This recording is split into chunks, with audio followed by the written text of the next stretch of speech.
strange, weird, peculiar, mysterious, woo-woo, whatever you want to call the INFJ, we just ask that you never resort to the dreaded adjective everyone with this personality type fears, creepy.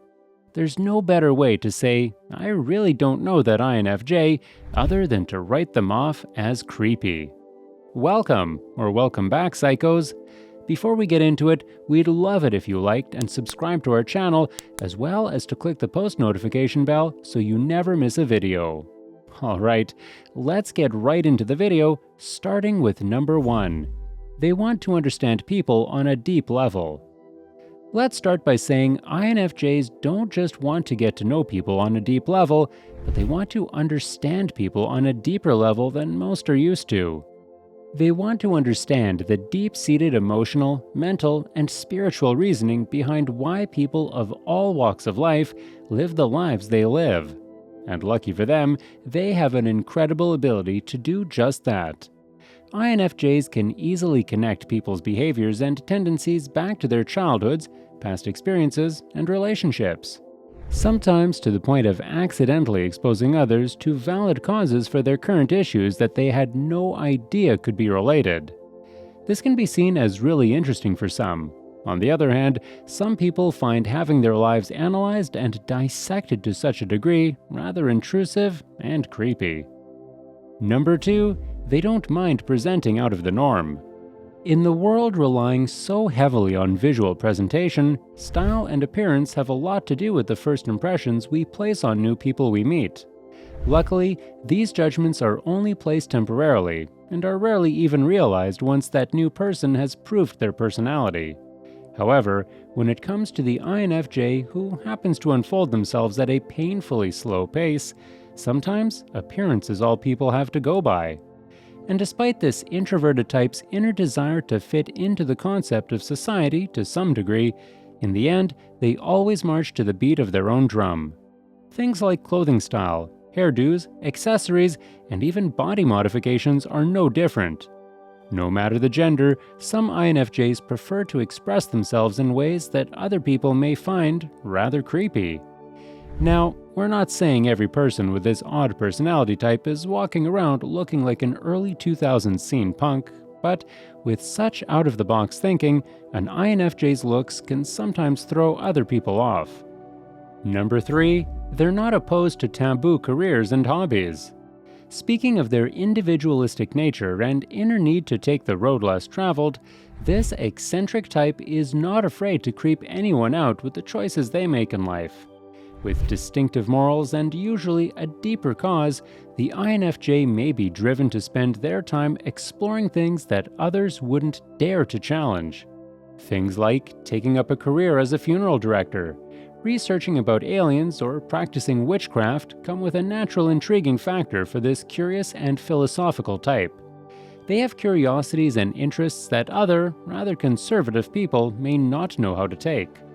Not to mention, those interests are usually backed by a deeper understanding that they don't quite know how to communicate to others.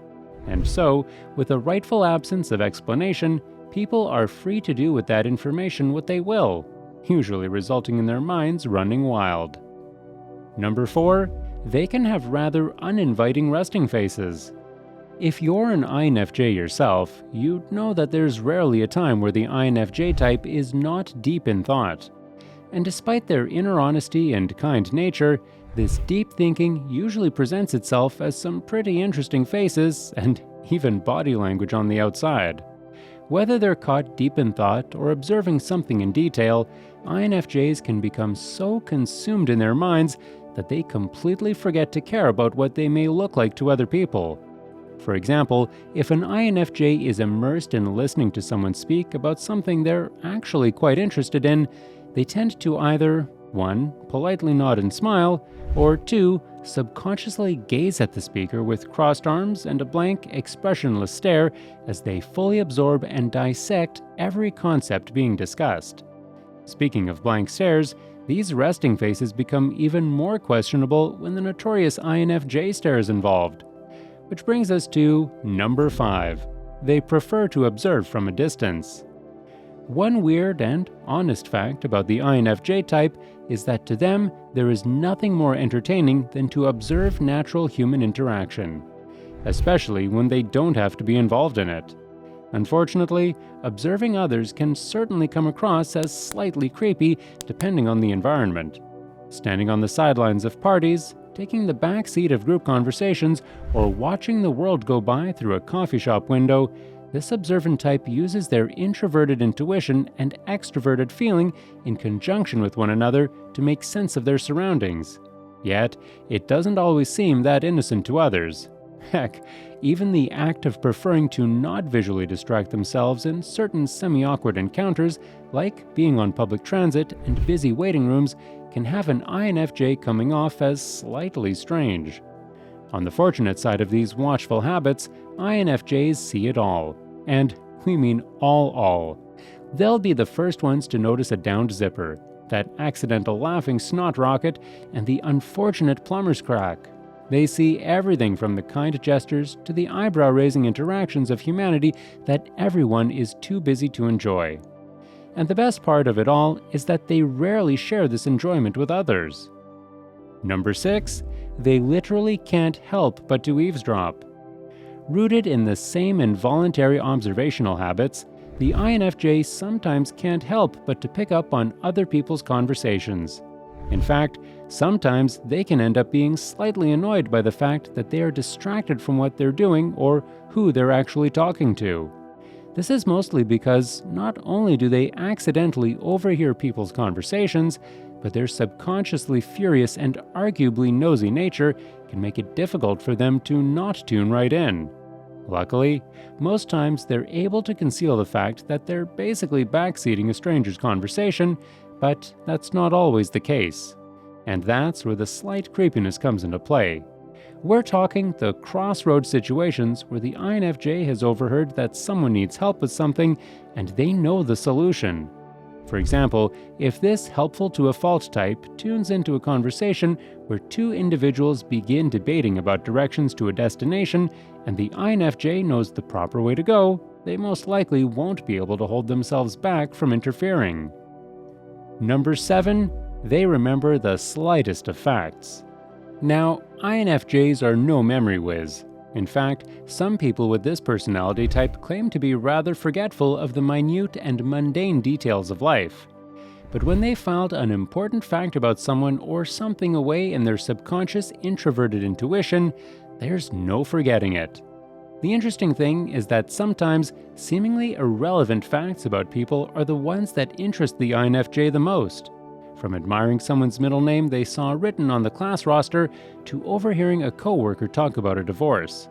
Just as this analytical type observes their surroundings, they subconsciously pick and choose which details stand out and file those to the conscious mind, leaving the rest of the information they store to be used for pattern forming through their intuition. Of course, these one-off facts can make the INFJ seem slightly creepy if brought up in conversation. In fact, sometimes they themselves can end up caught by surprise at the vivid and random facts that they can recall. Number 8. They sense when something isn't right. An innate empath trait that most INFJs can relate to is the ability to sense when something just feels a little off. Well, realistically, all humans have these instincts, but INFJs have no choice whether they want to utilize it or not. Whether it be pertaining to a situation, person, or decisions to be made, when something seems fishy, the INFJ would be the first to point it out.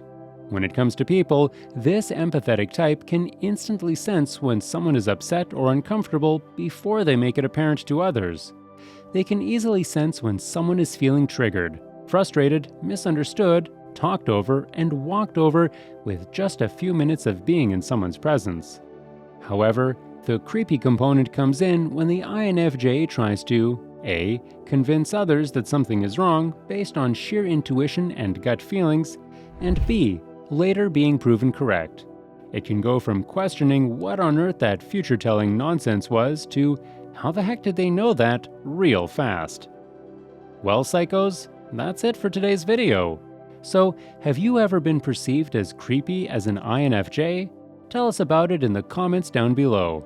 Also, make sure to leave us a like, share with your friends, and also subscribe to our channel so that you never miss a video.